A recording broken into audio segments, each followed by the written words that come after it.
just me. I was literally.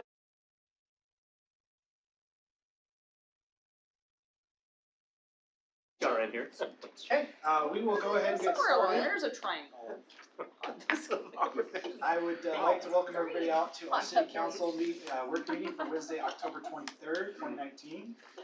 We will start with a review of tonight's agenda. It has been brought to my attention that that staff would like to have us move one of the city manager updates to just prior to item 3.1. As long as the council doesn't have a problem with that, I don't see any issue with that. Sounds great. Okay. Any other items that we need to address for tonight's meeting? Okay. Any future agenda items that we'd like to discuss at a future meeting?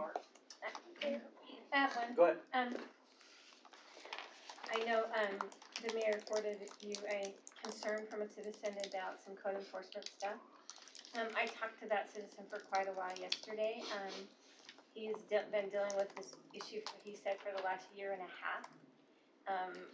Our code enforcement has been out there several times, he said, and issued warnings and given notice, you have 10 days, but then the 10 days come and go. Anyway, this is the story. Not story, but this is the conversation that we had. And he was concerned, a comment he made that was concerning to me was, he said that the conversation he had with code enforcement was the reason things were let go is because the city council wasn't very concerned about it. We were pretty passive on whether or not we enforced those ordinances. And I said, that's kind of tough for me because I don't necessarily believe we see those problems come before us. So then it made me curious because he said the new code enforcement officer has like 128 different cases he's working on right now. And I know he's just come on because the other guy had gone off and there's a problem with that lag and stuff. But I was just wondering if there's something that we should be more aware of on stuff like that. It was concerning to me. Okay, so that was gonna be one of my CM updates. Okay, so we'll talk about So, that. no, I just see it's on the table. You know, when you look at the pictures of this one had that volcanic rock, 3 small. That's high landscape, there's park strips. He didn't comply because he didn't have trees in there. When you look at all the pictures, we have bigger issues in the city on code enforcement than this one. I can be honest with you. And I get because when you try to sell his house, the neighbor didn't like the way this person was maintaining their yard, it wasn't perfect. So this goes into a really big issue. You know, we are being more proactive on our code enforcement, not just by complaint. And we've been working with the homeowners. In fact, they contacted you on, do we really have to put trees in the park strip? And they was really playing about, we put all this volcanic, it's the same piece of property. Now you're familiar with it? I don't know which area it is. Yeah, so we've been dealing with it, trying to work through it. Yeah, we did have a change of code enforcement officers, but he is addressing it and working on it. We do look at these issues, but these are more difficult because in our own code, it gives them 6 months to bring under, and you think about fall. Now's a good time to plant trees, but doing sprinkler system, all those things that we may be required to make it meet the code. And here again, this issue versus other bigger issues is where's it in the queue, and we don't have the manpower to hit this one hard and not those others, and then people start pointing their fingers, and so it will ramp up, which it will, like you said, 128. I remember the day since we changed our code enforcement officers, I always looked what was in the queue is only 2 or 3, so they are doing a better job. They are taking the complaints seriously. It just takes a timely manner to work them through, and we actually, this is where the council has given us direction. Unless you want to just start hammering down, we'll start citing. The council's always given us direction to educate and work through a process. Now we have very few cases we've actually took to court. I only name maybe 2, maybe 3 in all the years. Even with the new code enforcement officer, when Simeon took over, we started seeing more cases. But the thing is to educate the public, help them come in compliance, which our preference is, versus just cite. And that was that one resident's complaint. It looked like we cited them. All we gave them was it said contact. It wasn't even warning. It says contact. It's already said on it. You are not compliant with this code, blah, blah, blah. And it says, please contact me within X amount of days. That's pretty soft. And then they come out to you because that was being too harsh on them, remember? And so this is the same property. This other resident's complaining about. I guess the concern to me was his reference was it's been going on for about 18 months, so that's a year and a half. Not to our attention. Okay. I get they might have turned in prior to that, but we don't have a record of that. That's their issue we flushed out by changing personnel before Simeon, is we didn't have a lot of good record keeping. In reality, if we get that solid up, it's starting to show our workload is going bigger than one person.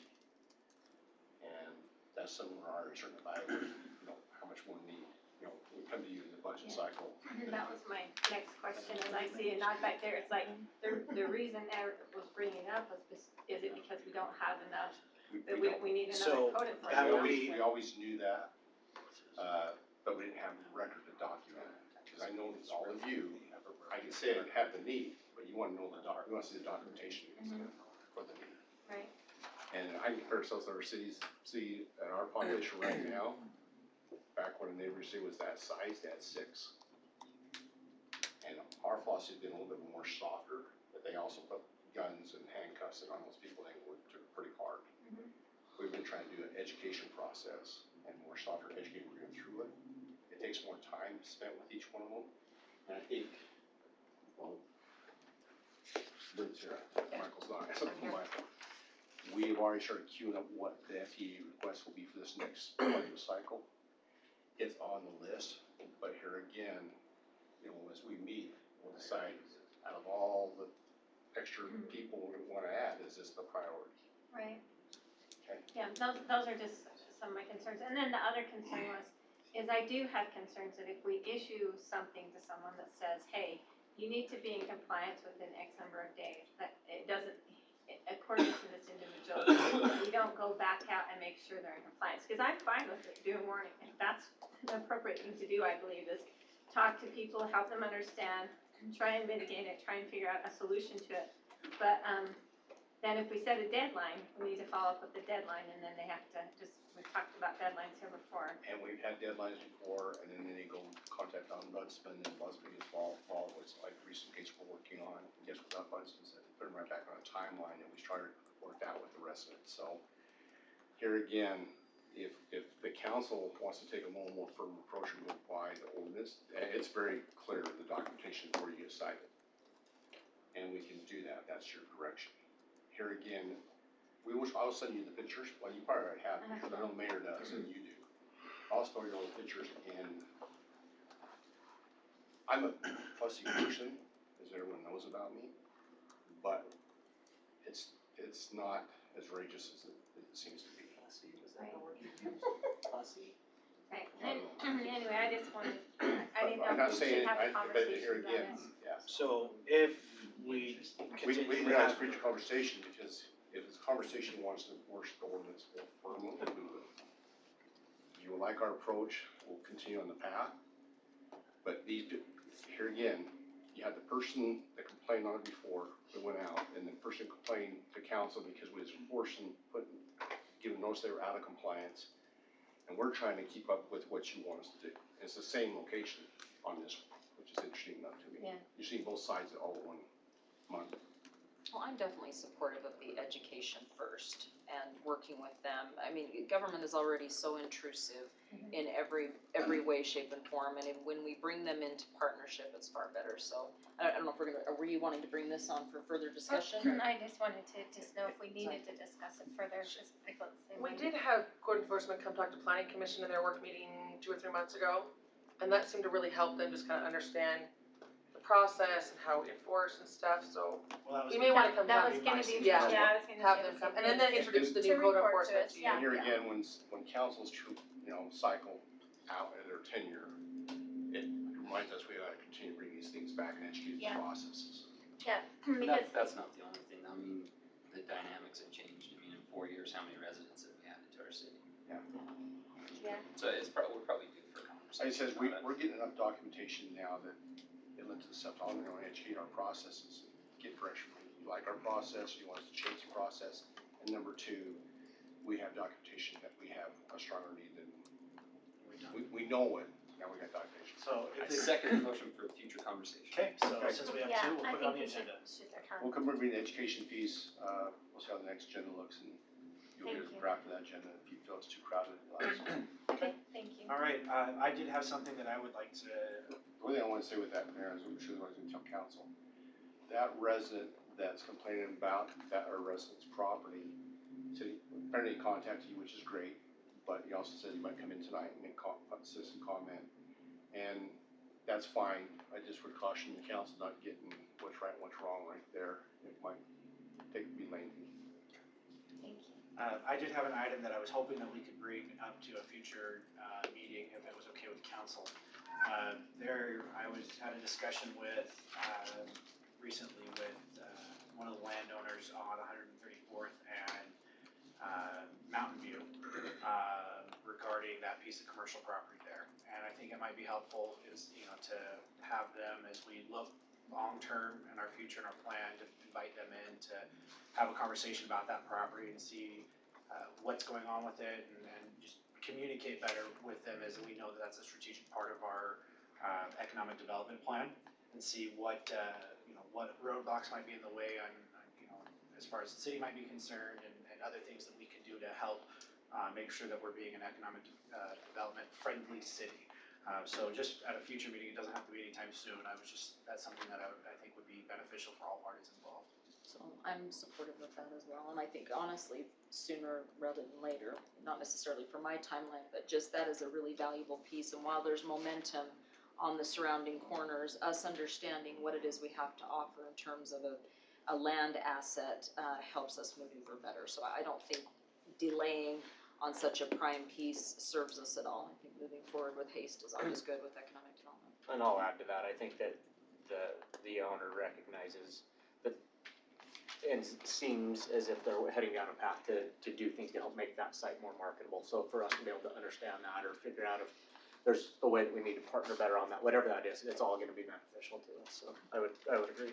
So I think we've all had a conversation with them recently, so it's time for a group conversation. Yeah. I've got one I think Brett actually mentioned the word just a second ago, and it's process, and I think as we, near the end of Nicole's term and, have another individual looking to come on, and we've had a lot of dynamics amongst our council for the last couple of years, and the processes that we have all agreed to, I think we need to have probably another conversation about the process and make sure that we, if we're comfortable in the way that they're going, and or if things need to be made, that we actually formalize those, again, to help with the transition of bringing another person onto the council. I said codify those, but I don't wanna codify them, I wanna formalize them, so. Help me out here, because we have certain operating procedures or processes for a lot of things. Are you saying about onboarding a new elected official? No, I'm just talking about the changes that we've made internal as a council over the last couple of years, and how we are working things amongst us and having that conversation, and again, doing, I think, a little bit better job of formalizing the things that we wanna do. Again, so that the person coming in doesn't feel like that they're trying to figure out something that's difficult to understand because of some of those dynamic changes we've made along the way. Okay. And I'll agree to that, and I would maybe just expound a little bit and just say, let's, during that conversation, talk about city council roles, and particularly the mayor as well, and bring that all in so that we understand the functionalities of a council as we step forward. So I'll give it a nod. Okay. Yeah. Any other items for future agenda? Okay, we will move on to the one city manager update that we are going to do before item 3.1. You only get one. Two.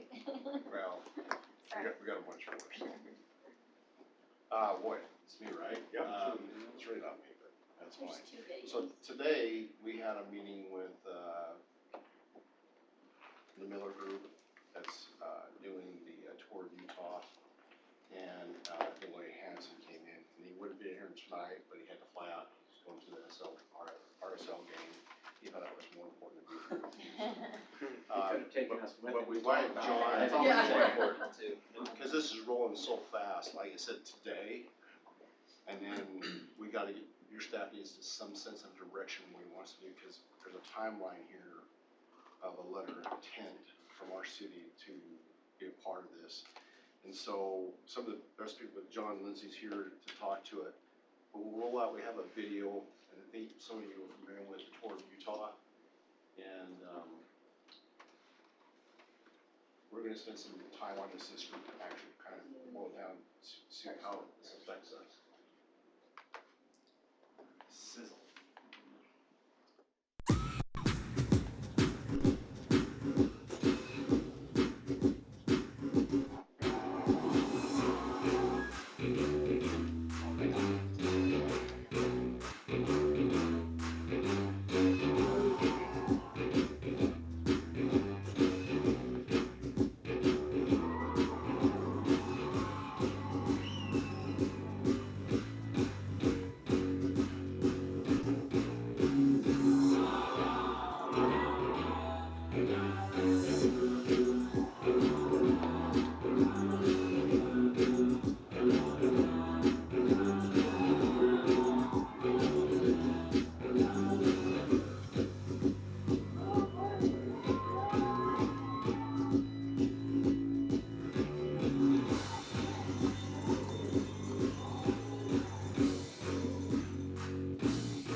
So you kind of ask yourself, with interview coming up, you ask yourself, well, why Deloy?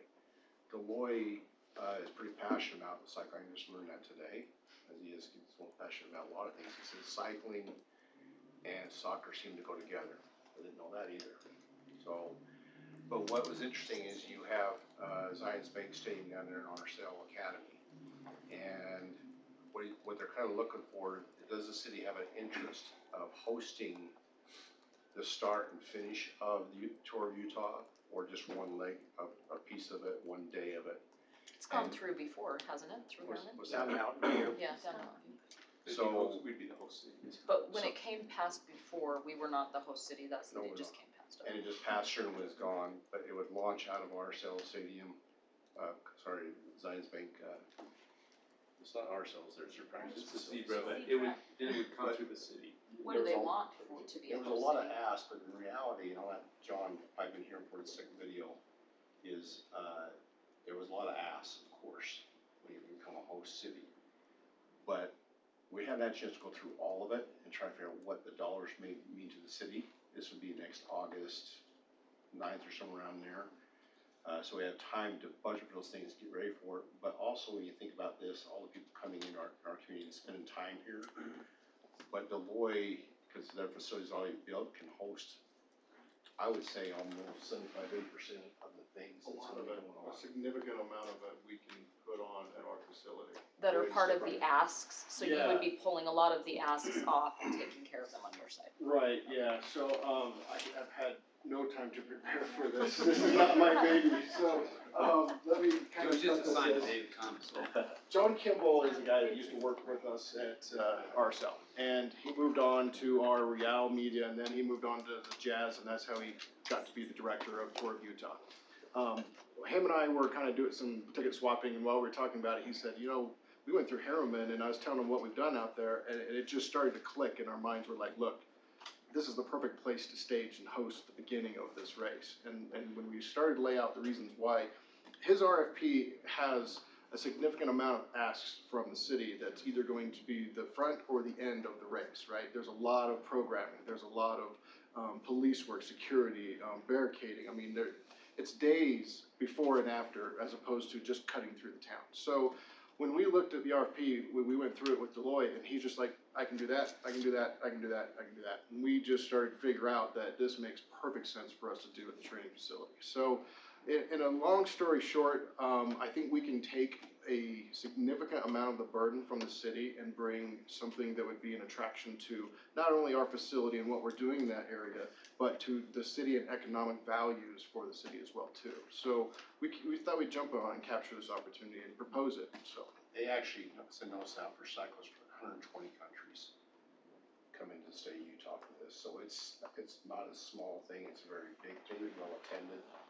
And it does put Utah on the map again, but Salt Lake City puts Harriman, crazy enough. Well, and we've always talked about looking for destination elements, so my initial thought is I would certainly be open to hearing about what the asks are, how those are divvied up. From a city perspective, of course, what I'm always looking for is what's the economic potential weigh-in, and then certainly the outlay, because the outlay then pulls out from other things that we could do. But I think having a conversation, understanding what you're bringing to the table, I love public-private partnerships that benefit all, and so if we can see a good return on investment, I think it's a great Yeah, idea. what's intrigued me, and the way it was sitting right, I think where Sherry was today, and like I said, where it says, you wanna come to this meeting, I said, what meeting? I'm glad I did, but it's that fresh and new, so, what it is there is a timeline we have to give a letter of intent to submit something and wanna be part of the RFP process. And what level, either the whole city for the opening, closing, or just a piece of the day. November first. November We're gonna boil through, probably a lot Friday of looking what we can do, what they can do, and then we're having our meeting next Wednesday to formalize that a little bit. And then they want a letter on the first, that's why we had to kinda, if they'll let us get all, email it all out to you, that's what we'll be looking at. And if it's still too scary for us, then we'll have to figure that out. But Deloitte was pretty passionate about, marketing your city and have it in here at RSL Stadium, so, anything else I've missed? We're meeting with There's a lot Deloitte of next this. Wednesday, and we're gonna go through the whole checklist, and they're gonna show what they're gonna do. Chief Carr was in the meeting, and that's where the main burden's going to be, is in public works and public safety. They were asking for a lot of He'll be hotel fine. rooms. Yeah, that's what he Looking at us and asking. John cringe at this, but Deloitte says, we'll take care of the hotel rooms, we'll take care of the food, we'll take care of the bathroom, we'll take care, and he just went off and said, we'll take care, and I went, wow. There's very little, I think, that would be asked of Harriman because of this unique opportunity. And Deloitte is all in on everything we can provide. So it takes a huge burden off the city to be able to host it, so. Yeah, the list of asks was just crazy about, and it's very detailed, we need 14 chairs, we need 8 tables. I mean, they knew exactly what they needed. Yeah. And Deloitte, and as Deloitte does, you know, been around him, yeah, we got that. And then John starts going, oh boy. So what John's got that, basically. John's our I'd like chief. us to do is, during that host time, so it'd be August 3rd, if we have like a concert activity, so Deloitte was to think about opening up his fields for a big venue of event the day before, or 2 days before, and then a Like soccer game. showcasing And so there'd be soccer a whole bunch of events, not just that. We look at a mountain biking tournament the same weekend, so it'd be capitalizing on a lot there. of. I wish we had some hotels. And we wouldn't just showcase just Mountain Corridor kind of as you fly by, it would go through the city, it can come right down this road. We wanna highlight the city and organize that route, so it really does take advantage of the opportunity, so. And we've Sounds already, great. So we've we'll, heard some caution from our cities that's hosted before. I want to visit with them more because I don't think they've had as big as partner as RSL and Deloitte Hansen and John Lindsay, so. That's what we gotta boil to in a few days to give you some information to find out what you want your team here to do with that. Look forward to seeing that next Wednesday. What's that? We look forward to seeing that next Wednesday. yeah, so what we need to do is we put out this letter, you know, we wanna be part of the RFP, then they take 2 weeks to sort out to see who they select. And if they select us, that's when dollar commitments need to start coming together, so we really have, but we'll go through the checklist on Wednesday, send it out to you, and then we'll, I said, we're just Want gonna to spend some put the letter time the next together. few days, so Wednesday rolls out, we have a pretty good idea of what. And the LOI just gets us in the door, so it's not binding. oh yeah, they may not select us, but Yeah. it's opportunity to at least be in there. video? The other video is just what they put together, to kind of announce the We can cities forward it that out to 'em. participate. Yeah. So, they advertise.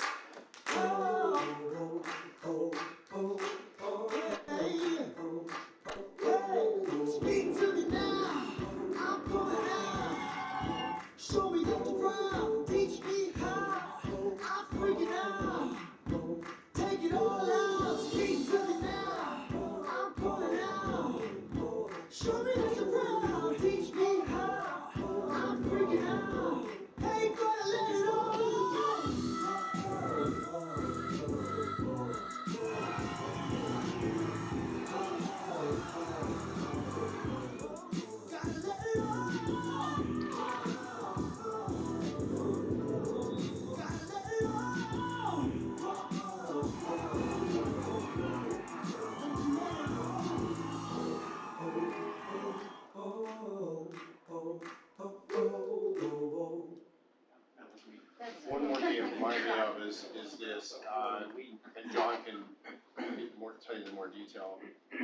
of my education today was I didn't know how big this was, the Tour of Utah.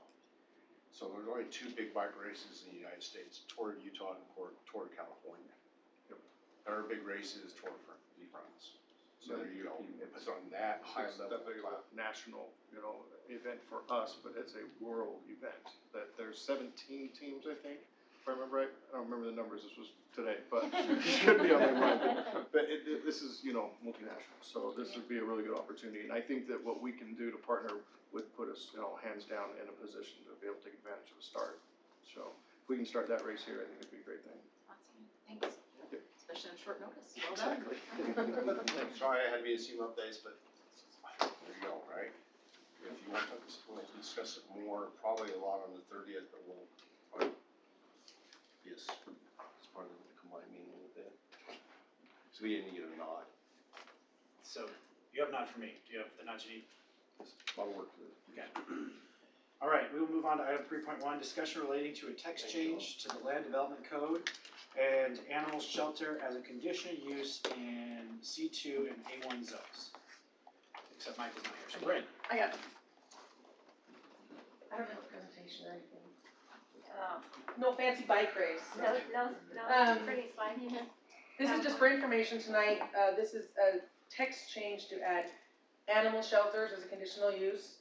Right now, we have animal shelters as a use in our animal services code, but we don't allow it anywhere in the zoning ordinance. And since we have animal services now and in the city, we're doing it, we thought we should look at adding this, so. The planning commission recommended it. At the time we started working on this, animal services was kind of just getting their legs under them, so. We've since met with the staff, with our new animal services staff and talked to them, and they had a couple suggestions on a couple of things we might wanna tweak in the ordinance.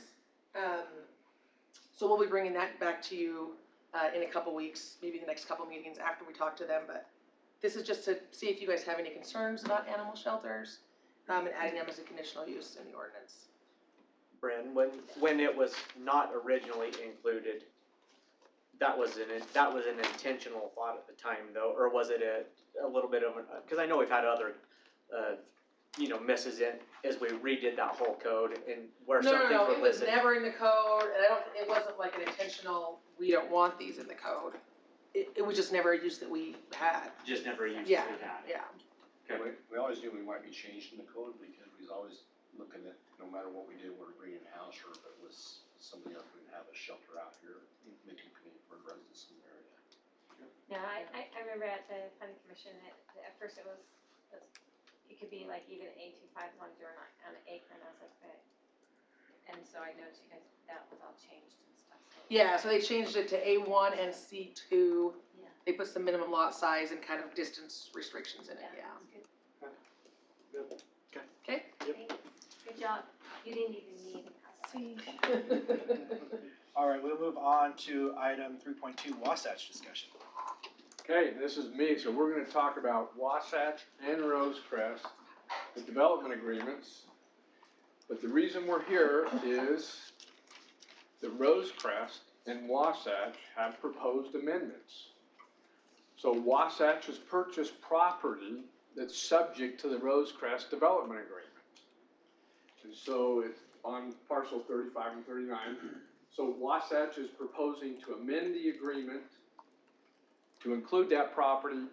Rosecrest is proposing to take the property out, and we're gonna amend the Wasatch Development Agreement to add some commercial guidelines and a couple other things we'll get to in a few minutes.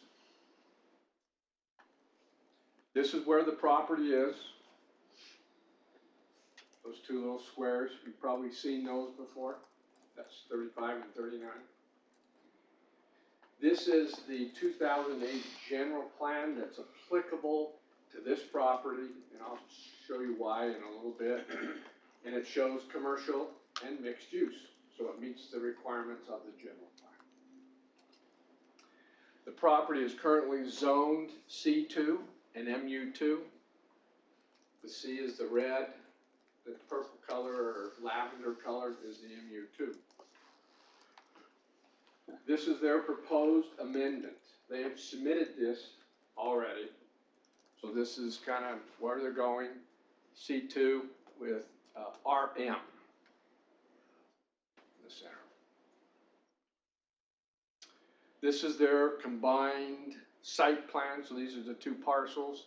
This is conceptual, it's not set in concrete, and when you get it and if you approve it, this is not what you're approving, this is conceptual at this point.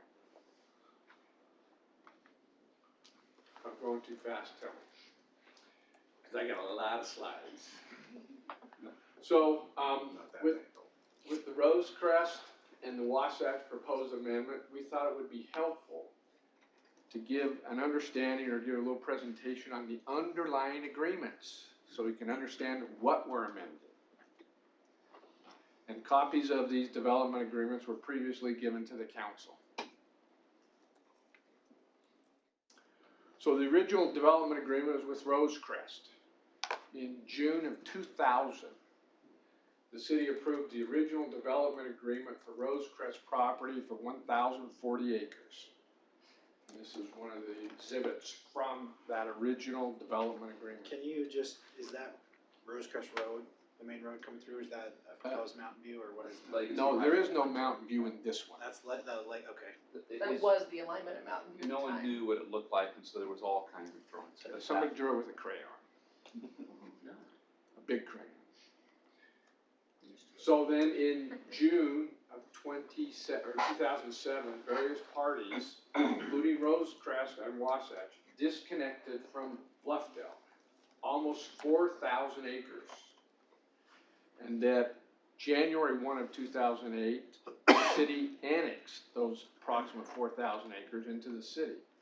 And as part of that annexation, the property was zoned. There was 1,160 acres that was owned, that was brought in the annexation, was owned by Rosecrest, and 491 acres that was owned by Wasatch.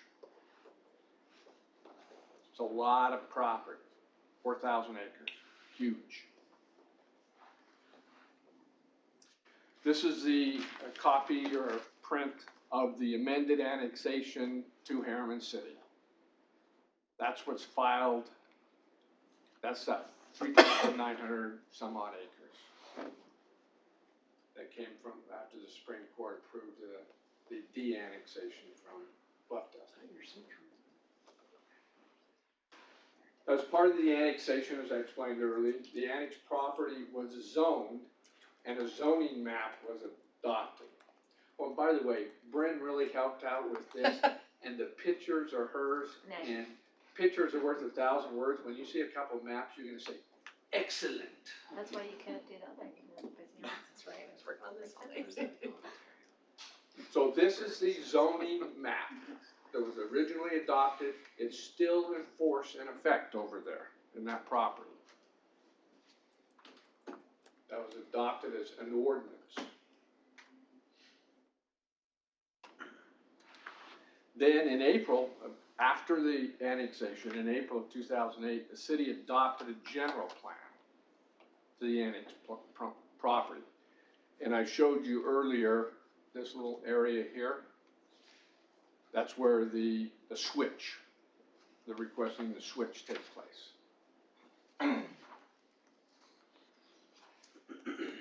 Then in December of 2008, the city approved an amended and restated development agreement for Rosecrest to include in the annexed property. So it took the original 1,040 acres and added the 1,160 acres. That's a development agreement that covers a lot of property. Then in March of 2009, the city approved the master development agreement for South Hills, or Wasatch, with respect to 491 acres.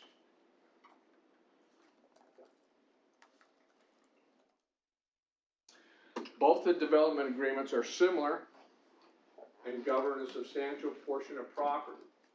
So conceptually, and this is not necessarily in the weeds, but for purposes of what we thought it'd be helpful for you to understand, it has broad infrastructure requirements. So if you were looking at the agreements, they're called backbone improvements. It identified potential mechanisms to pay for the infrastructure. You'll see references to assessment areas and impact fees in there. In fact, you may know that we started an assessment area and we were involved in litigation, and we decided because of the time and the money to fight that assessment, the developer wasn't interested, so we pulled out. After or subsequent to these development agreements, we've adopted a CDA for the area to help fund these backbone infrastructure improvements.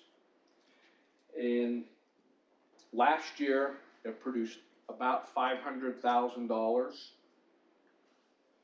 This year, it's projected to be somewhere, Alan has it in his budget of 1.1 million. And Susie has it in her report that we provide to this county and the state every year at 1.4 million. So it's starting to produce a fair amount of money every year. And it will change because there may be some readjustments in values. There's also broad land use requirements or restrictions in the development agreement, including density, the use of density, transfer of density, accounting for density for parcels sold to subdividers, and return of unused density. There's also a component to deal with open space. There's a bunch of other stuff in there, but we didn't think it was necessary to go through the whole thing in that detail. So the infrastructure plans are attached as exhibits. And these next two slides, I show you what they are. So this is Culinary Water, which is Justin. Yeah. And these are identical in the These Wasatch are and identical Rose. in both, yeah, because it is South Hills and Rosecrest Culinary Water Plant. This is a secondary water plant. This is the transportation plan. Now, in the amended one, we had an identification of the Mountain View corridor, but it wasn't built then. And so, if you looked at the agreement and was rolling your eyes and saying, what is some of this stuff they're talking about? We're trying to put in this development agreement where this is going to go and what it's going to mean, and what if it goes here, and what if it goes there, and what if it doesn't go? The Parks and Trail Master Plan. You may ask the question, well, what happened to our park up here? It got turned into the slip campus. This is the Parks and Trail Master Plan. Oh, well, so what happened to our park? Okay. This is a storm drain plan. You understand we have a little bit of problem down here.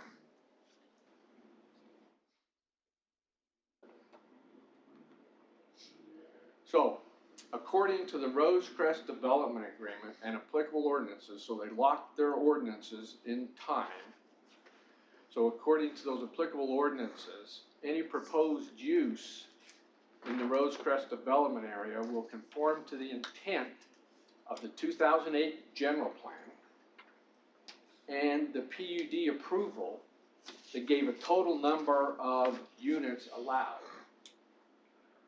So the basic concept in that PUD, so you don't get confused, is it's just a number and it allowed a clustering. It didn't allow increased density, it allowed a cluster. You have this many units and you can move them around, but you don't get more units. And then it further refined that concept and identified smaller concept pods or areas that you can, that density will go in. So the original PUD was approved in two parts. First in '99 by the Planning Commission with respect to the original 1,040 acres. And it allowed 564 units. Not very many, not very dense. The second, in August of 2008, the Planning Commission approved it and allowed for the 1,160 acres annexed to the city and allowed 4,719 units.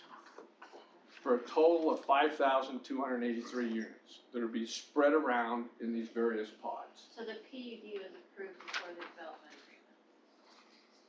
Cause the PUD was in 99, the development agreement wasn't until Right, next the year. PUDs were all approved before, and then they were incorporated as exhibits to the development agreement. This is the 2008 PUD. It's here for a picture to show you it's not applicable anymore.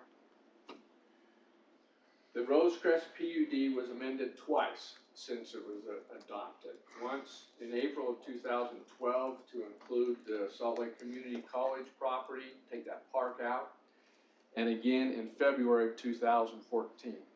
The 2014 PUD is the applicable one today. It's the latest version, and this is it. See, there's the community college. There's the good alignment of Mountain View corridor.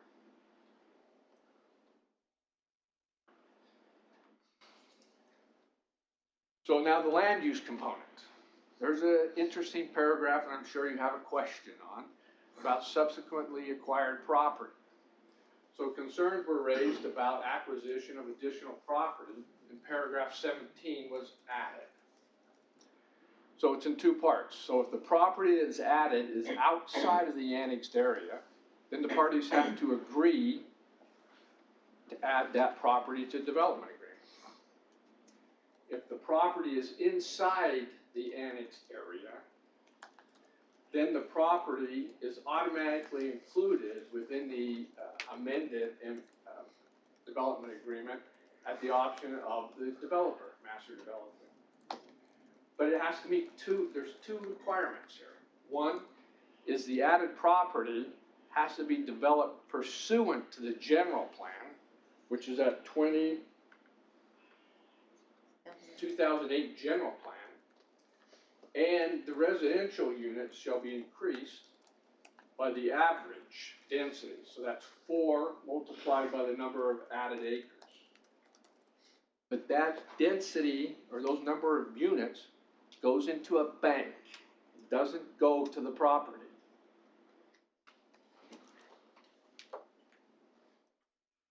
Now I'm jumping to the Wasatch because Wasatch has the same clause in it.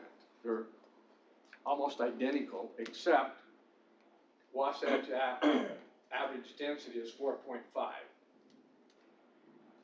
So into their bank, they get to add a few more units.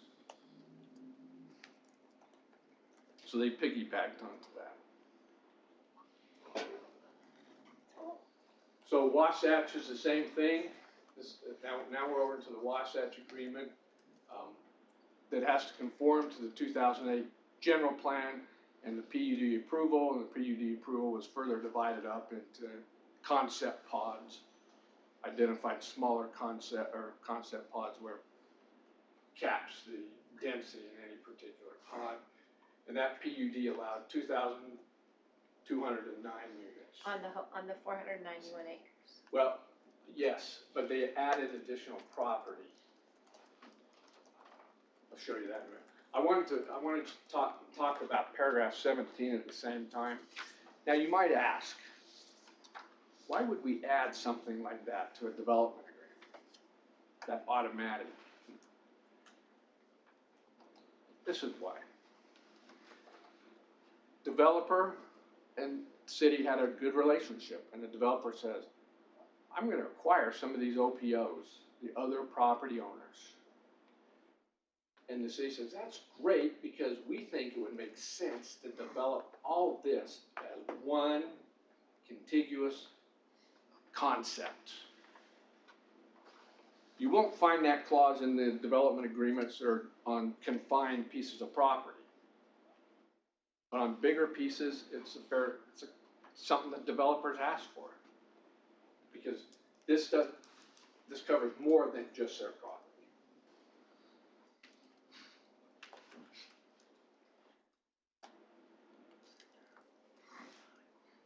So this is the South Hills master plan, or actually the PUD. And this was the original and it was amended, so Sherry asked the question. It was amended to include additional property in March of 2016, and the PUD was amended by the Planning Commission in February of 2016 to include some more property. So this property here basically, and what was the other parcel? The apartments? Shifted some density. Oh, we shifted some density around. So this is the current PUD applicable to Wasatch or South Hills.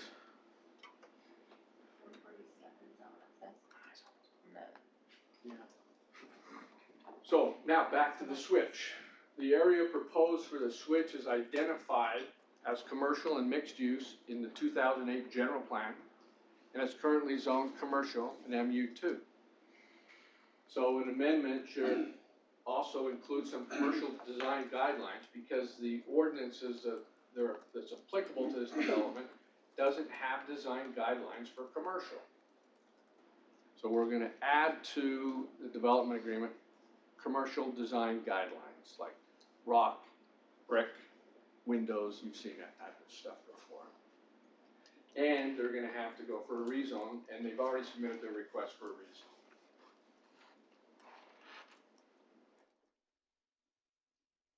Any questions? So the swap that, yes, turn the air down. Yeah, can you turn the air down? It's hot in here. The swap of property between the two, so it's going from Rosecrest to Wasatch, is that correct? Yes. Does that lower the number of units that Rosecrest gets? Because Wasatch is acquiring the land? Density transfers. Will it reduce some of their units? The answer is, I think, is yes, but it probably doesn't really matter, because there's gonna be units they lose, because they can't use them all. I'm aware of that, but I just, from a principle of making sure we're consistent in the future with all developers and with all requests, is the intent, or from what we can tell from the two agreements, was the intent that if they switch between these two, that it doesn't magically increase the total number of units that are approved overall. No, it does not. We don't know exactly what their application will be, but they're gonna say, according to the development agreement, we get 4.5 units per acre. So they will get more than Rosecrest will lose, because Rosecrest will lose 4 units per acre. Okay. But if it had gone the other way, it would be the reverse. Okay. Now, there's another question you may have about the SLR property. Do you want me to take that on? Mm-hmm. Okay. I just happen to have the answer. Anticipated it. So, SLR property is located in East Harriman. This is their property. If we take a close look at it, a portion is subject to the Rosecrest Development Agreement, and a portion is not. Now, this adds a level of complication. Some of the property is subject to development agreement, some of it is not. So the portion that is subject to the development agreement, which is that lower part there, let's see what the underlying rules are. It's identified in the 2008 general plan as low density, which is defined as 1.5 to 2.5 dwelling units per acre. On the 2014 PUD, it's identified as 3.5 to 5 dwelling units per acre. But this is the critical thing. It's zoned R210 and has been for years, which would accommodate 3.5 to 5 dwelling units per acre.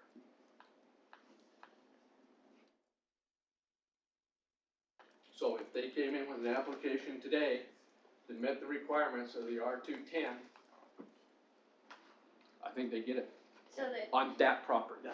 so the PUD was done in opposition to the general plan. They're not consistent. Yeah. I mean, the PUD would supersede the general plan? The zoning The zoning supersedes does. both. Right, but when it was rezoned, it didn't follow the general plan. So the zoning came The first. zoning was there And long then we before. did the general plan over it, because because the zoning came So in the they've day never of changed the annex. zoning And since. then later on, with the general plan, it was different, if that makes sense. Yeah, sure. But they are different. So so all of that piece was part of the annexation? All this property is part of the annexation. So now so let's go back to that map, so you can, because this is hard to keep track of. All of this was part of the annexation. This is subject to the development agreement, which I just identified what the requirements are. This part up here is not part of the Rosecrest development agreement. However, is already entitled to through zoning. Well, so let's get into that and see what happens. Can I ask a real quick question, Sure. John? How, can you just cover then how a piece that is under the Rosecrest MDA, but clearly was not owned by them? It was owned by them at the time, Oh, it was at the time. and it got traded later. Oh, okay, We're part of the town center deal. okay. Very complicated. That, thank you, that's right. Thank you for that clarification. Okay, so now what happens to the property that is not? It is not part of the Rosecrest development agreement. The property is not within the development agreement, is not subject to the development agreement, is not subject to the 2008 general plan, and is not subject to the 2014 PUD approval. So what's it subject to? The current general plan, which shows SLR property as low density, 1.8 to 2.5 units per acre. And what does it happen to be zoned? A1. There is no requirement to change the zoning on that. It's not even part of the development agreement. Which was unfortunate for a person who thought that would be different, but that's okay. And the same as the commercial piece, it's still A1, right? The Well, we commercial is show- commercial. What, did we It's A1, rezone a it's commercial? general. It's all We zoned. left it Zoned zoned A1. A1 though, right? We A1. didn't Yeah. rezone it Oh, commercial. the general plan is commercial. The general But plan it's shows still just different. zoned A1, right? It's all zoned A1. That's the property, sorry, if you can go back, that piece that's outside the green box is the property that's still owned by the school, correct? School district. Yeah. Part, a piece of it. Yeah, the That chunk part of that was that commercial The outside. school is off to the left, if that's what you're asking. That piece of commercial, you go back to that last slide. That So one. that piece of commercial that's not within the The green piece box. in between is the school district. That's school That's the district. Yeah. School district property over here that happens to be identified in general plans, commercial. However, since this was part of the annexation area, if Rosecrest acquired that property, would it then fall under the? You lead me right into the next point. How about, okay, I won't hit on that one. What if the portion of the property that's not subject to the development agreement is funneled through the development agreement for entitlement purposes? Isn't that your question? That's exactly my question. Okay, the property then would be subject to the 2008 general plan, not the 2018 plan. And that portion is identified as low density, 1.5 to 2.5 dwelling units per acre. But it is not included in the 2014 PUD. It's outside of it. And it's still zoned A1. To me, they don't get much of anything by following it through Rosecrest. In fact, I think it's even worse on them because the range in density is 1.8 to 2.5 versus 1.5 to 2.5. And there's this goofy little language in the development agreement that says, when property is acquired, it shall be developed pursuant to the general plan. So I think you even have a better argument that that's all gonna be low density, guys. It's not only zoned, you don't have to rezone, that's a legislative function. You're not committed, that's contract zoning, it's illegal. So they will still get 4 units per acre in their So, in their bucket, bank, but it doesn't necessarily go there. But it just, that's in your bucket, but we don't have to rezone it to allow it to go there. that's right, they'll have all these units in their bucket. Gordon would call them like bitcoins or something like that, It just disappear tomorrow. You just hold them in your bucket, you can never spend them. Okay, any questions for me? No, thanks for clarifying that. Thank you That for the was kind of history what we lesson, thought. that helped a lot. Yeah. I think it'd be good if y'all kept your paper copies and now review that, does that make more sense to you now? And I can send you this PowerPoint if you want. Yes, please. Please. They, Time. my big We'll send, we'll send through the right Still. channel, yeah. there were some really interesting reads. We'll get it out to Okay, you so that tonight. was 3.2 and 3.3. Yes, it was. All right. Thanks a bunch, John. Any questions by the council? Can I leave and go, John? Fun. All right, we'll move on to Playoff 3.4, game. hydraulic analysis fee discussion. Blake. I'm gonna defer it to Jonathan. Jonathan.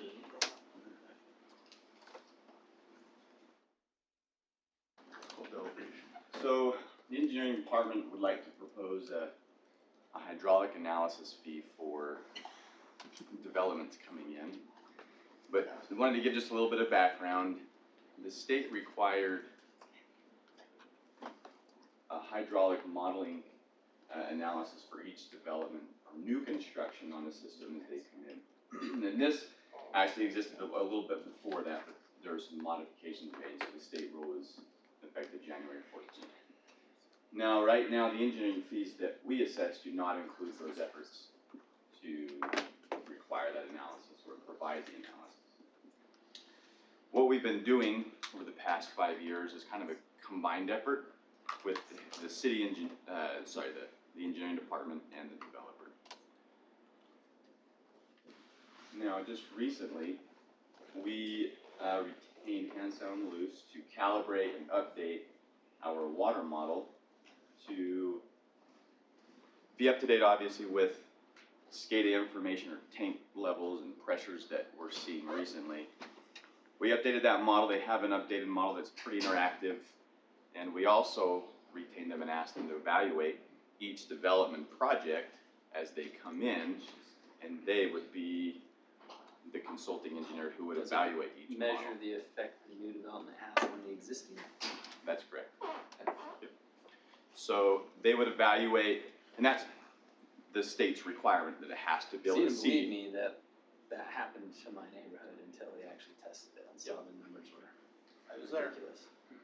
And that's the requirement, the intent of the requirement is to see what effects it has, make sure that the existing and the new doesn't fall below state minimums on pressures.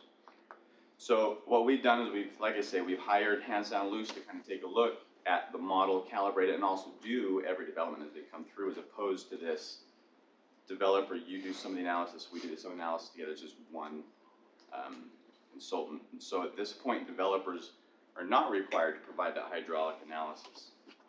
That just makes way too much sense. So we're recommending that we assess a fee at plat for each development, and to base it off of an acreage for multifamily and commercial projects, and then base it off of the number of units for single family. And then for larger projects that require master planning, and this happens before the engineering or the final engineering and plat, we would assess an hourly fee for master planning it prior to the final engineering. And so we asked Hansound Luce to help us with the study to figure out what that would be based on projects they've done in the past for the city, past projects they've done for other cities. Came with about $50 per acre for the multifamily and commercial, and $10 for single family, and then $125 an hour for the master planning and larger projects. Do other cities charge some of their fees? It's a hodgepodge around. Some cities do, some cities don't, depending on the growth that's going on But there. in a developing community, I think it's far more important that you are doing that. And I Did you question more than just one, you just said you asked them for this, did you get bids from other people or just from one person? we went straight to Hansound Luce for this particular analysis.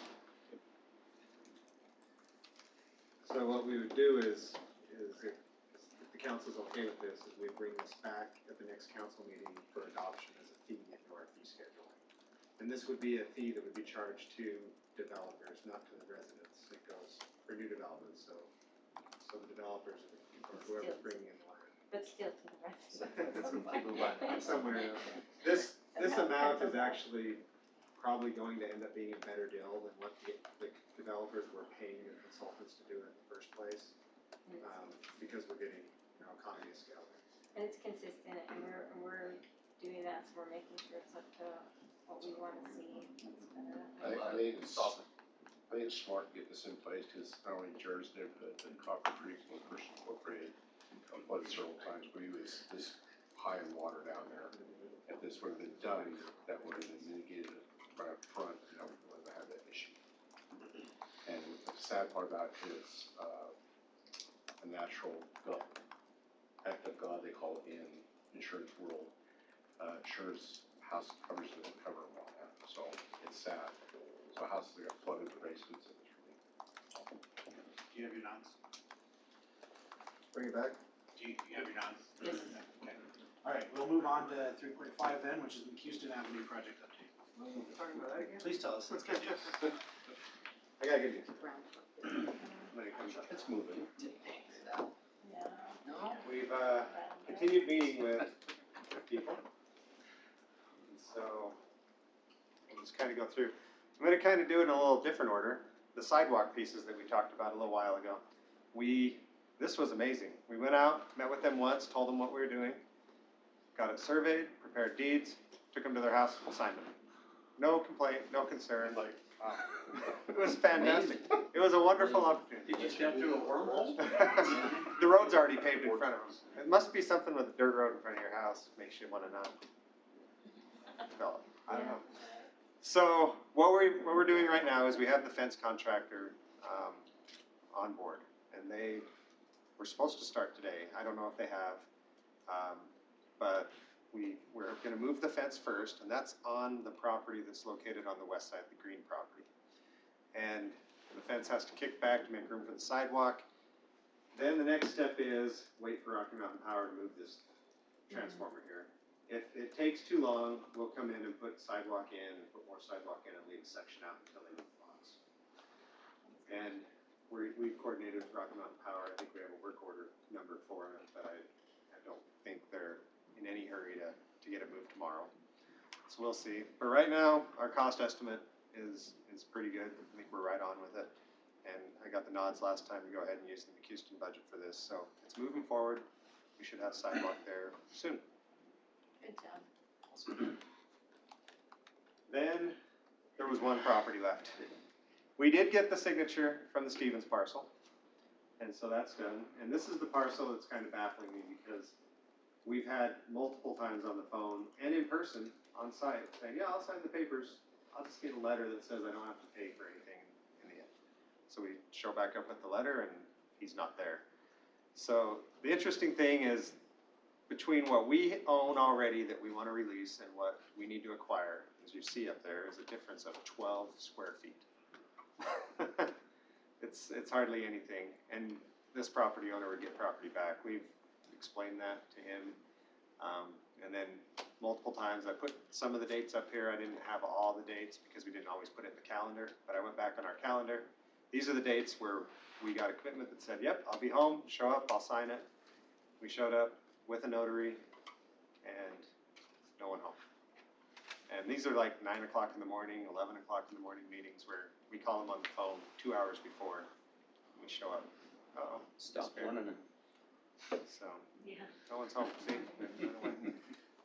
So we're gonna continue to try to go that route, but is the council interested in following the same process, going towards condemnation? With the condemnation, we would be, we started over.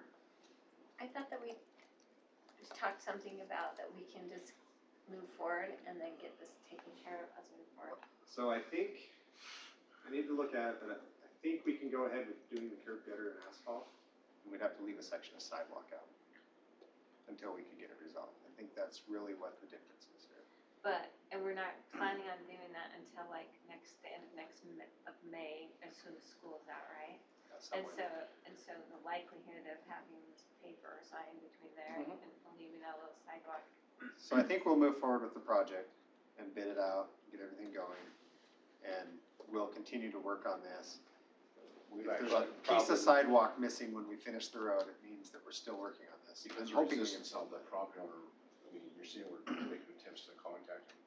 I I think we need to give them a letter of notification that we are gonna start the combination I was just process. gonna say, I think I we agree. need to do it And on I'll that bring it to the timeline. table, one way or another. If we continue, based on the history, if we continue to give him an out, knowing that if we can keep moving forward, I just think he's gonna continue doing it. I think we give the notification, especially when you see that it's a difference of 12 square feet and it means it's a section of sidewalk. To me, it just seems a little. Yeah, for sure. And, yeah, I mean, again, I don't think he's resistant, so I just think he's not just been falling through his it's got you. But let's just for sure get it done. We have to And be send very what I close said to the about it. project like you are, you know, just getting that, you still getting the sign, and then everything stops on the condemnation side, but it doesn't, we don't lose our time.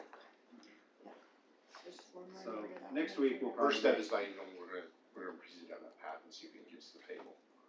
Not for Well, like- especially if he understands that he is the lone holdout Yeah, now on we've this got- project. the We've others got, are the lone holdouts. Once they learn our phone number, they won't answer it, so we're running out of phone numbers to call from.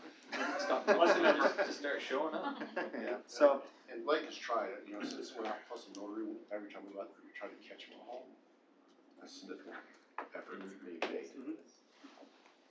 yeah, it's taking some time here. We'll, You guys have any we'll continue to work through next week, and then I think if we don't, we'll let him know that if we don't get anything by Friday next week, Yeah. we'll start. Same the deal, you have to process. have a deadline, the same as another Yep. situation. Great. Okay. Alright, 3.6, discussion pertaining to a proposed budget amendment. Alan? Okay, we only have two items on this, and I put them in your packet, but the first one is, Paul has left us in our IT department, and, the proposal right now is to amend the budget to allow us to replace him with an IT manager.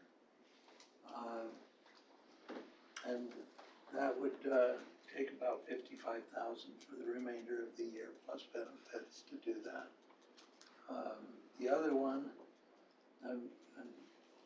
Brett told me this afternoon, I may be a little bit low on my estimate here, is to advertise for an economic development director. The difference between what I have with Brett is timing of when we would hire him. I was not expecting it to be hired before the end of the year. Brett thinks we can move faster than that, so we Wow. made. I'm making sure if we can, Right. that we don't crowd If ourselves. you say, We're not in a hurry to hire, if we don't find the right candidate, we're gonna renotice again and again. but we may wanna raise that to 80,000 instead of 60 on For the that. rest of the.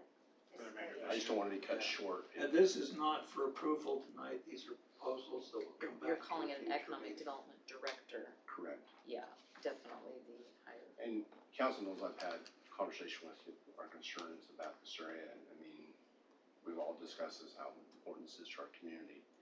And there is a lot of work going on there, as you are aware of. And sometimes the public doesn't know that, but, we have a lot of people interested. And we did get out there and notice, but we still can't move our process forward until you approve the money. So here again, we won't start that full process of boiling down and selection, and inviting a couple of councils come to the table to be part of that process. And then after budget approval, we'll look at hiring.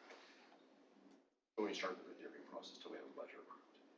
So that's still 2 weeks away. but this particular thing we're talking about right now is only dealing with the proposed budget amendment to allow us to move forward. Right. In terms of process and Didn't other wanna things. move We forward. can move forward until it's actually on, and we take a vote on it. Right, okay. So it's 55K and 80K, but you think it needs to be higher than 80K, right? It's 60K. It's 60. Bring it to And- 80. And I was concerned about the market, I always get concerned when you're trying to find that next, I'll call them our rock stars. And I don't wanna have to come back last minute and say, oh, but we cut ourselves short, make sure we get that person here. If we can get them cheaper, I absolutely will. A wise candidate would be watching this online and know. They don't know that That's now. all I'm saying. I guess it's- Know where your negotiation They're space gonna is. see the budget amendment But and you'll be, like it says, when it gets closer, we invite a couple of councils to part of the process, so you'll be a part of that. When that offer, we ready to send that offer that could be part of that process as well. Any other questions for the amendment? Where are you gonna get the money? This will all come from fund balance. However, we'll give you some more information on that when we get. Go ahead and give it now, it's gonna be Okay. some updates. Maybe Well- just jump the gun on me on it. Sorry, it's like, We it's did nice get it. to, I just understand where the money would come from. I agree. It, as I say here, it would come from fund balance right now. However, we got our sales tax again today, 495,000 for this month, which is 17.5% higher than we were at this time last year. We're 10% ahead of last year in year to date. So, plus we also got another $43,000 today, which was the our share of the 0.25% sales tax that was passed last year. Now, the 43,000 does need to be spent on roads, so, but, you know, we have no problem spending money on roads. Yeah. And that money can be spent on labor and everything, so we're way paying more into our roads than. So, Alan, you say that much, sorry, that much higher than last year, how much higher is it than what you projected? It's about 5.5% higher than what I projected. Okay, so that gap in there will help cover this, what Yep. you're saying. And can you give us a rough idea of what that 5.5% equates to in dollars? Well, on a full year, it's going to be somewhere around $550,000. Okay. That's Not why that we- we want to bump That's the fine. salary up that high, but No, that's but- good to know that we're But, you know, we don't. Maybe bring I'm those- interested. We don't. We would not be. I did.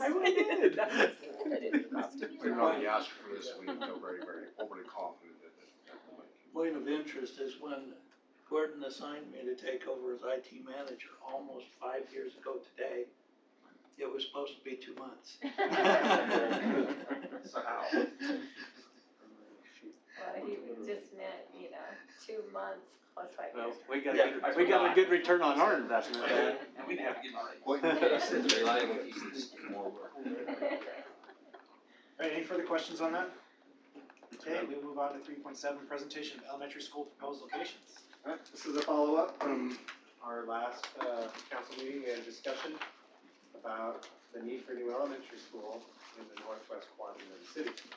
So, the first discussion item was, well, why are we over capacity? So, we worked with the school district and got some capacity numbers.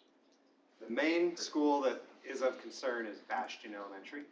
And so you can see right now, they have 960 students enrolled. The building capacity, which is just the building with no portables, they just look at classrooms and say so many kids per room, is 850. Advice to be, I don't think, are you seeing the detail very well? Not very well. Gordon's got it. Okay, if you're good, we're good, That's better, thank you. they have done a bunch. There's a lot of info on this slide, sorry. Skipping I tell you, this is great information. So the building capacity is just a building. Then they have a use capacity. And they take into consideration at that time, I put a note on the bottom for the people at home that can't see where I'm pointing, is the portables, and then if there's a special needs class or a dual language or an ALPS class, they have smaller class sizes. So they take into consideration all that and adjust it, and they come up with the use capacity. So Bastion has 4 portables, and they are currently 10 students over capacity. There's room for more portables, but they just haven't had those yet. You can see the other schools in the area, as I kind of highlight them there. Real quick, and Blake, just so we understand where those students are all coming from, right now there are some being bused from Daybreak to Bastion, is that correct? There was 144. 144. So that Okay. green line shows you the, I'll show the boundary in my next slide. Okay, It's really thank you. clear. Thank you. But yes, I think this neighborhood right here, this back corner, is within the busing distance for Bastion. Okay. The rest of the neighborhood is not, but if there's space available on the bus, they'll pick the kids up. So the school district works through all those permits. Okay.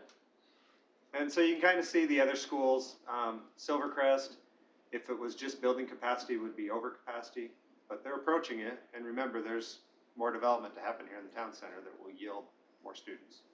So Silvercrest will start to pick up more.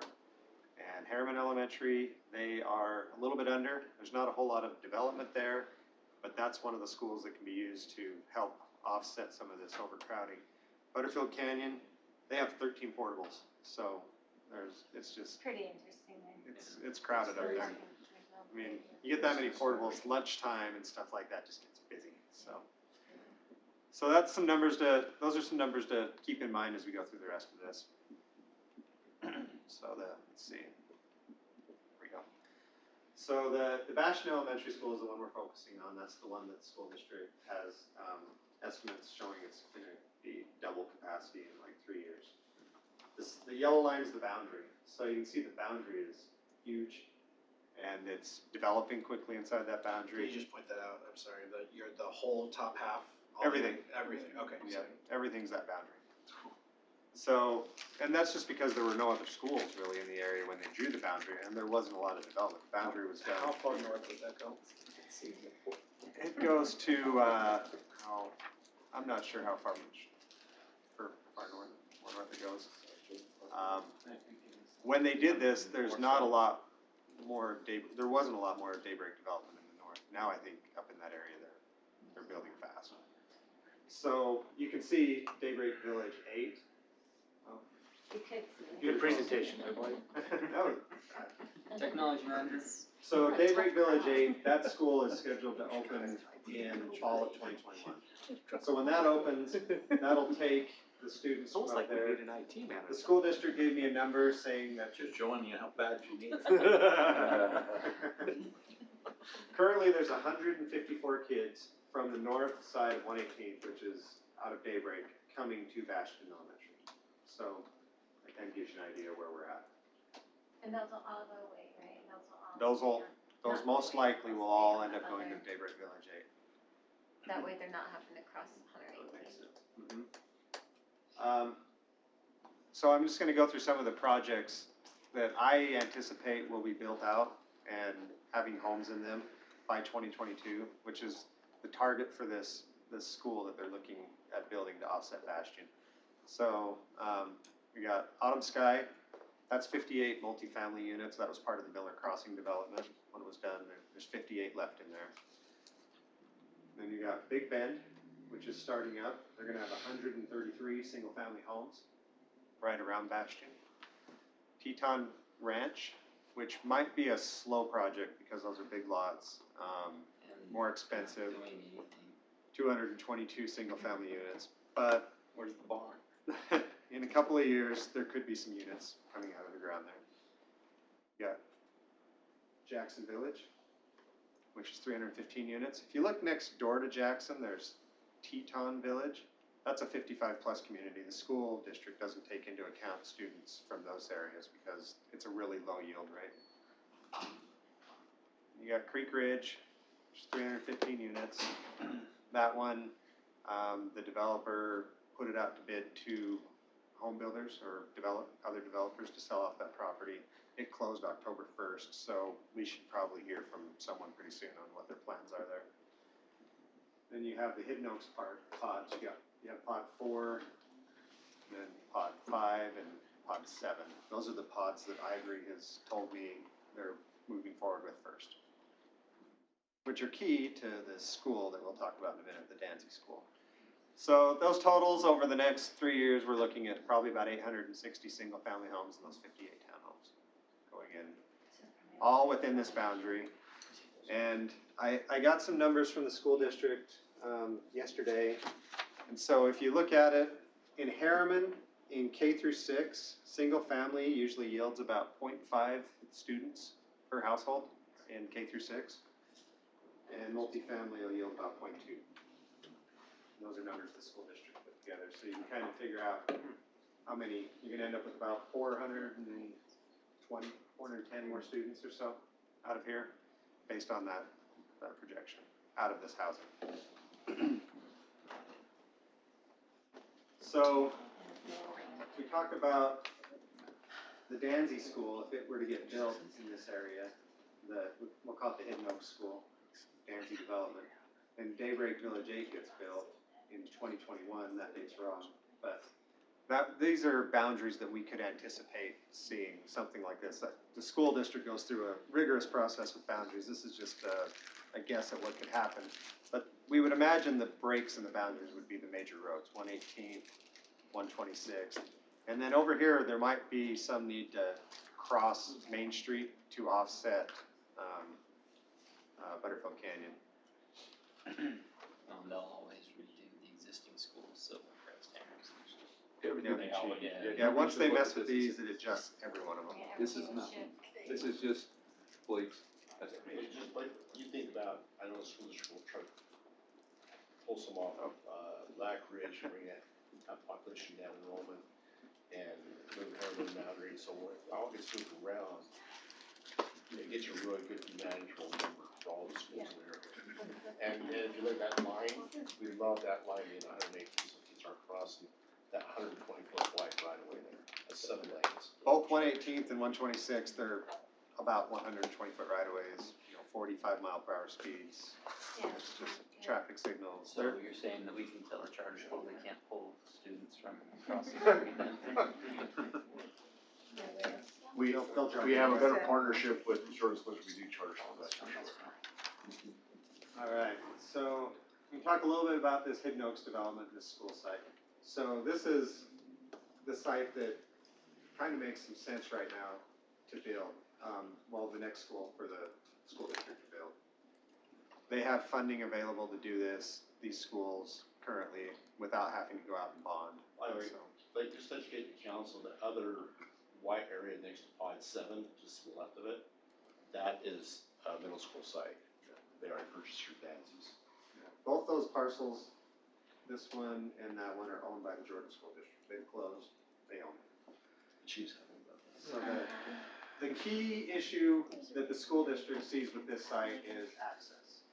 And so the screen, I've got a little line that goes up there. Ivory Development talked to me last week, and they said that that road's gonna be done sooner than everyone anticipated. They gave me a date last week, but after I talked with them last night, it's probably a year later.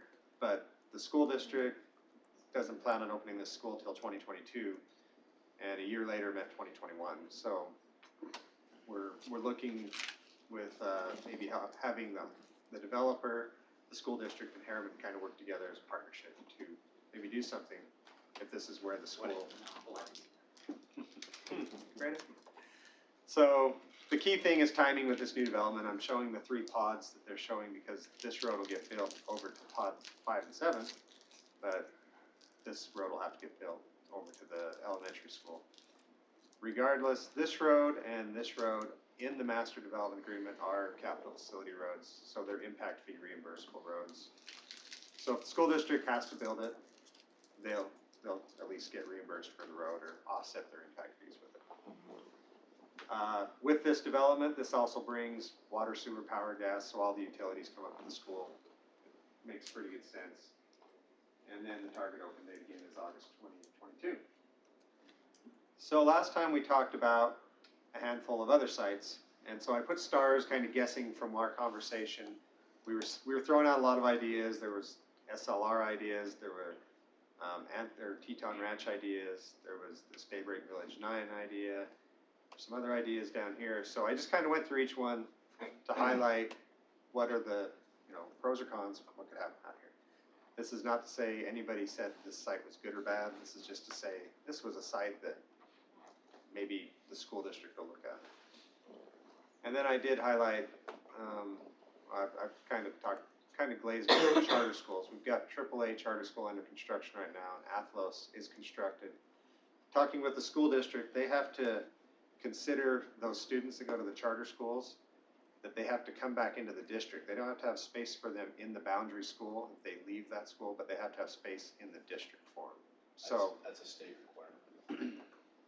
That's a huge difference from district or.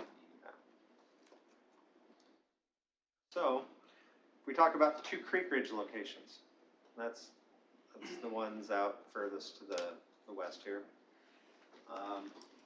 You can remember this side was given a density of 7 units to the acre in the development agreement. This one was 13. So if the school went there, do they lose some of that density? Does that take away units, or do they get a They jam give them up- somewhere else? They give up the units, but they if they donate the property, don't sell it, then we lose that open space out of the big park. So, Not the whole school property, but just the field the portion open of the space school. portion of They it. can basically count as open So- space. 3 to 4 acres, not the whole thing. Okay, Something like but they lose the density. Yes. Okay. And that's the section in the development agreement that talks about that. But whoever gets that RFP win, they probably want to put it out, don't make problems. So, that's the pros and cons with SLR property or Creek Ridge. See here. Well, there's more pros that it's spread the actual school down, so we don't have 7 schools in 1 square mile. And then there's out of the MDA, oh, this is Teton Ranch. Okay. So we jumped over to Teton. These two schools are two locations, not schools. Locations are right here, north and south of Midas Creek in this area. Oh, screen went off again. We're struggling. Anyway, in Teton Ranch, the units don't get lost. They get put back into the bank, it sounds like, right? Is that what it said, right? But they have a maximum number of units, so That should not be the case. it says they can be used in other portions of PUD, but there's so many restrictions on number of units and the sizes in this side that they would just lose them. More than likely would not be able to use them. It's that Bitcoin again. Part of John's belt and suspenders. I think that, we're told solution that they did, so.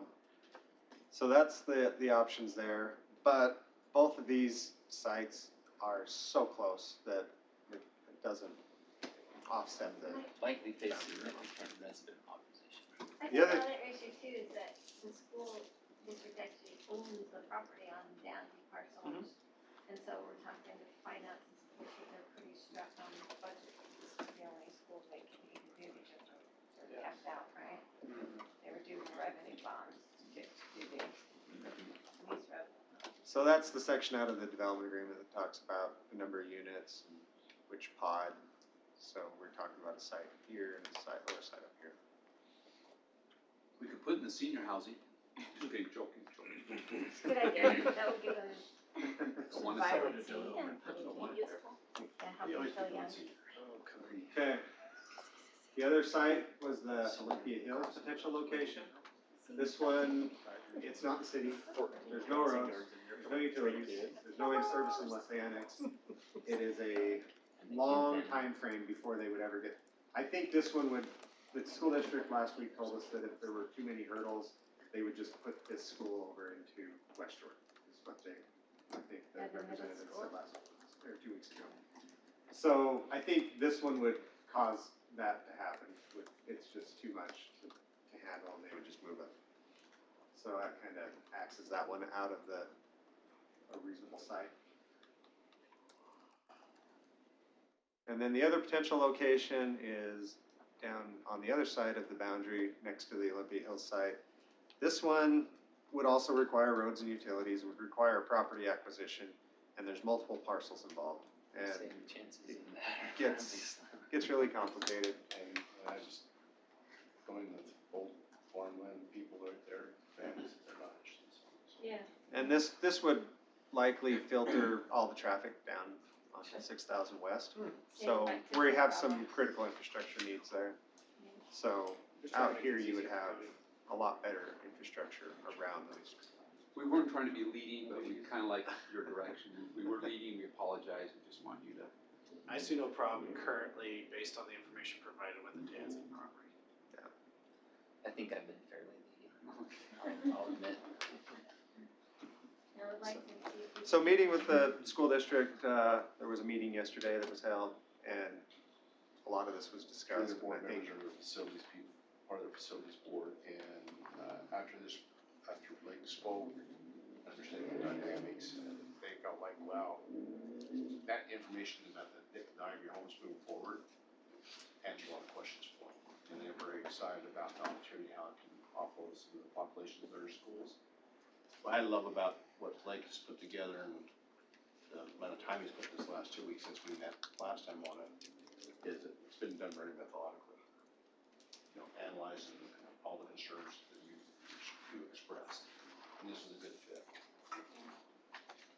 No, I agree. That's- I'll echo in this meeting what was said in the other meeting, the collaboration that with them meeting with us, their board members meeting with us, cause they don't really have to, they can kind of put schools where they want, but it was sure nice for them to spend that time and sit down with us and have those conversations and try and make it a good fit for everyone. I like that we're focused on calling this infrastructure because schools are infrastructure, they should be counted with our infrastructure because they're just a necessary component of building homes and things like that, so it was very nice. And the only concern that felt not real, but there was a real concern, I think, about completion of the road, by the one board member, cause she said, what about the other road, it was barely open like a day before the first football game. Anyway, and so she was a little bit concerned, so if we can continue those meetings to kinda help push that one, that would be a big deal.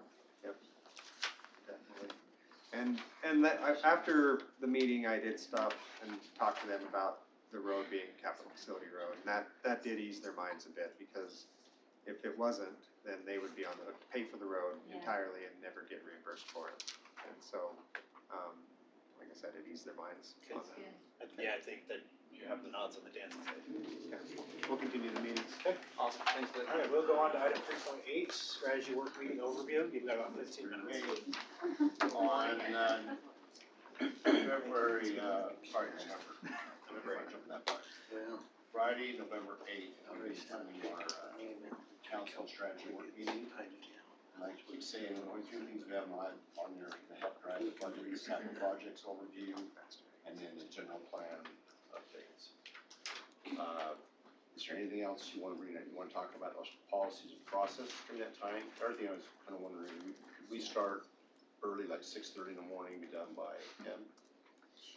Sure. Okay, so how about 8? 8 to noon work? That allows you to have, 8 to noon, you guys? Yeah. is that doable? I know I might be pushing it that early in the morning, but. Yes. I was good with 6:30. You like it? Yes. So you have 1 nod, 2 nods, No. not good at 8 o'clock? Is 8 We were saying 6:30. No, we were liking your 6:30. No, tell me. 8's. Oh, 8's fine. 8. Put 8, and if I have. Yeah, I mean, I I wanna be do willing to go 7. If we could get 9, then I'll go 8 It it is. is. Mark it open to So- 7:30, I've always got. Okay. Sounds good. And Nicole texts at 4 o'clock in the morning, so, you know. 6:30. That's great. So those 2 items, you want me to add anything else on that meeting? Which 2 items, sorry? Capital projects overview, that helps drive our budget, what you're looking at as we start unveiling the budget the first of the year. We get to work on it. And then, we have on there general plan update. And we did have city council board assignments, but we could make that into that policy or process discussion if you want. What about? Or you wanna do that in the council, because you only have 1 meeting in November, 1 in November. Discussing about healthcare at legislative sessions.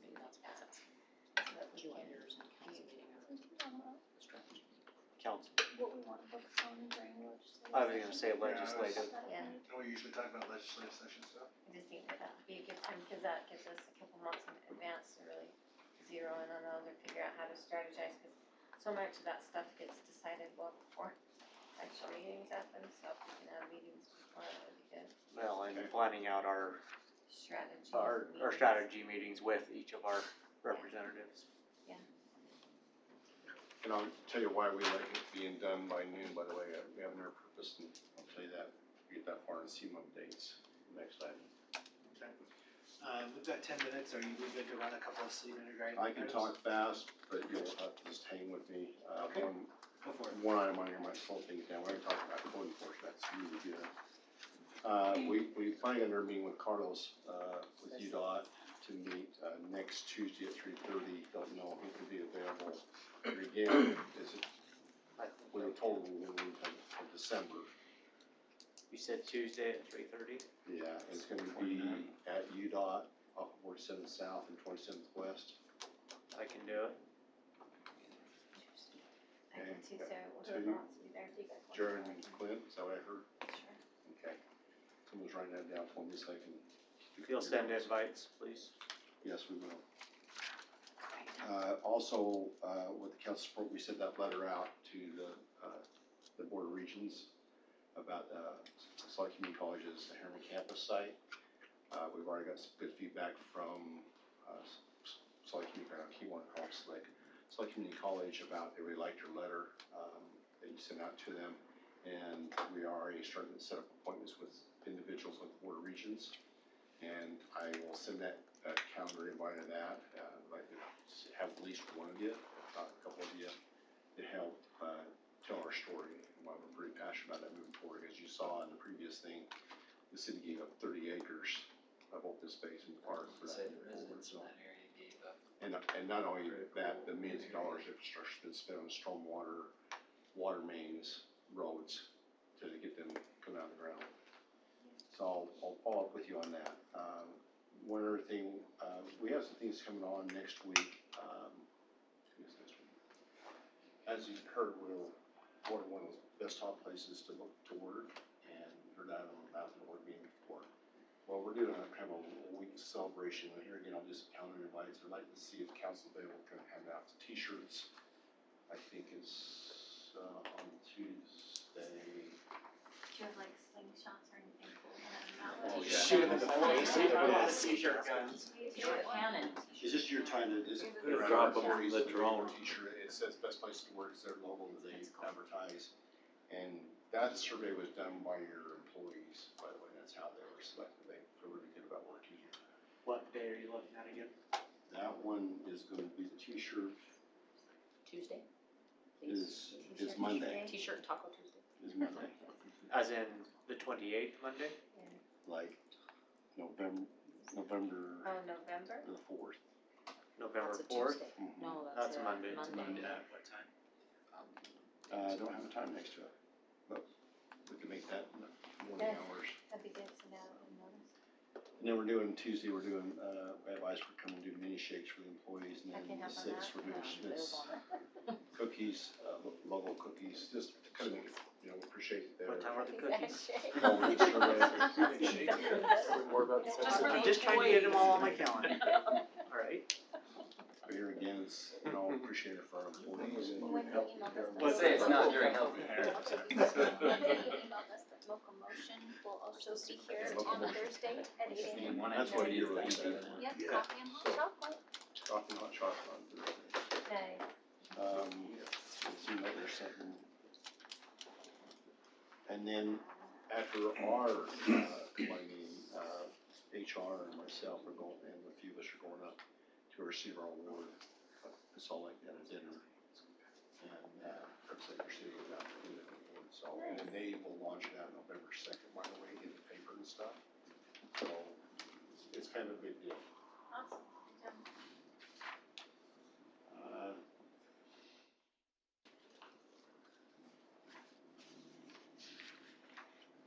Okay, Utah Alliance Economic Development. We have the Utah Economic Alliance for Economic Development, or Utah Alliance for Economic Development is coming tomorrow. It's gonna be here all day doing their, conference here tomorrow, so that's cool. They're right now over at Sausalito's. We're not there, but we'll be there tomorrow. And, there'll be some people on board and presenting stuff. You can come and attend, but it's, Naomi Ramsey's doing a piece over here, to find that out today, by the way, she'll be coming to our building. It's bigger than I thought it was, so. I know they have COM tomorrow. I know, I'm gonna ask her more where she's going to call, so I was not gonna attend this, but now I am, because I wanna make sure we represent our city well. Just one random. So that's one of my first questions. Yeah, She's who gonna else call, will- but I'm gonna go to call as well. Okay. And you're going to call, you already. So, the other thing I wanted to bring up is, on the 30th, next Wednesday, we get together again. And this is the agenda what we're looking at right now. We have a special hearing, so we'll actually start at 5:30 and we'll have, you can do some light discussion and dinner. And at 6 o'clock, we're gonna go into a special planning commission meeting. They have to do a hearing. Yeah. Yep. They're doing a hearing for the moderate housing. income housing And we have to have this in December 1st to receive our monies. We're gonna qualify, by the way. We have a good story to tell, but it's just that process that they require a hearing on our affordable housing. And then we'll get into our work meeting with the planning commission. And so we'll have approval minutes, update general plan, Susie, FFKR is gonna be here. Discussion proposed about Academy Village, commercial development, including design guidelines. And on Academy Parkway, Mark and Lloyd, and discussion proposed about Mountain Ridge development located, and you know where that's at too. And that was guided by the council, it's got Michael's name next to it, I know it's discussion council wants to discuss that item with planning commission. Have I missed anything to that agenda? Okay. Then we will be posting, again, in further direction, we'll be posting that agenda tomorrow, so we can advance, like 7 days advance, try to stay on schedule. Right, Jeff? Did I miss anything? So it seemed like last time that we did kind of some open discussion on that too, to where it's like, if there's issues that the planning commission wants to, you know, kind of set in the future with us and vice versa, we can discuss that. Does that have to be specifically on the agenda?